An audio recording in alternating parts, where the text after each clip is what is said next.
Hi, my name is Janet Reyes, and this is my presentation on constructivism.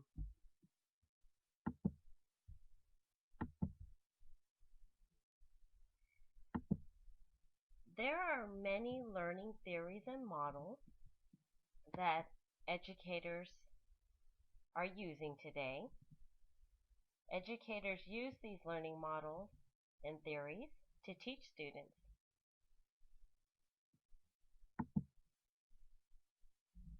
Some learning models and learning theories that are mentioned in our textbook or that are trending now are constructivism, behaviorism, learner motivation, zone of proximal development, social learning theory, information processing theory, ADDIE, and ASSURE.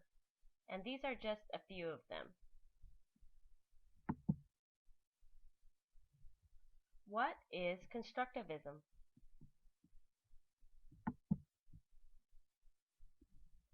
Constructivism isn't exactly a building under construction.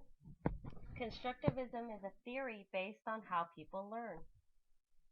I believe this learning theory is applicable in many people's lives because we are learning by doing.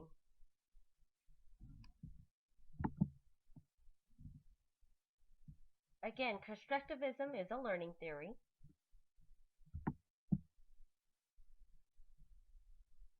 And it's based off students constructing their knowledge off of prior experiences and constructing new knowledge based on new experiences. Students can take new information and compare it to information they already have. Today's students need the information to be reasonable and relevant. They make connections and transfer old information into new ideas. This allows students to construct their learning. The history of constructivism goes back with a couple of its founders. One founder is Jean Piaget.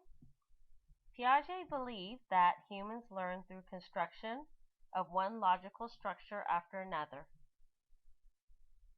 He observed children and watched them think about how they learned watching their adult teachers or parents. That's where he began building his theory on. Another founder of constructivism is John Dewey. Dewey called for education to be grounded in real experiences. He wrote, "If you have doubts about how learning happens, engage in sustained inquiry. Study, ponder, consider alternative possibilities, and arrive at your belief grounded in evidence." Traditional methods. Traditional methods include a teacher-centered learning environment where curriculum emphasized basic information and basic skills.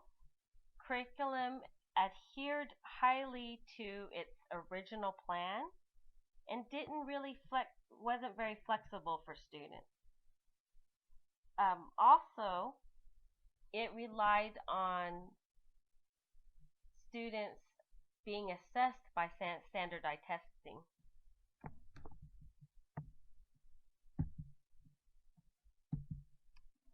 The differences from traditional methods to new methods like constructivism is the curriculum is emphasized big on concepts. It encourages students to ask questions, to make discoveries.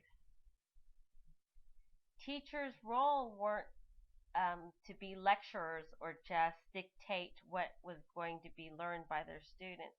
Teachers now serve as guides. And assessments actually come in collaboration, in real relative work. that students are doing and coming to conclusions together.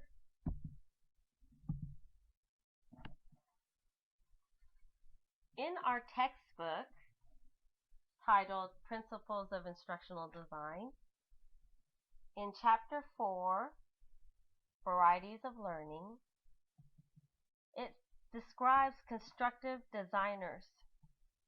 And it says constructive designers suggest centering instruction on realistic or authentic problems. They generally feel that authentic situations facilitate transfer. This puts students back into the driver's seat of their education and their pursuit of new knowledge. It puts teachers in the role of guides, and it encourages group work and collaboration so ideas can be shared with each other. Because one student might have a different idea and another student will have another idea, and if they come together, they now have their own idea and somebody else's idea.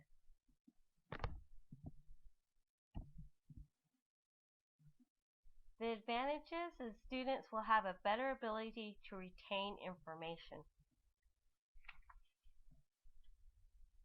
They will be able to interact with other students. They'll be able to share points of views and different understanding and get even more out of a basic lesson than maybe what the teacher had intended for. Students will work together to build their knowledge and gain a better understanding. There are also some disadvantages to constructivism. Educators may not want to change from a traditional method, feeling that students might not have the full curriculum and there'll be gaps in their learning. Sometimes learning a new method and implementing a new method is also not easy for educators. Since constructivism is also based on group activity, I believe that one disadvantage may be scheduling activities or finding a good time to have available resources to do certain activities might be a disadvantage. And also sometimes an assessment to gauge what students have learned in a group activity may not always be the best way to know if your student has reached that desired learning goal.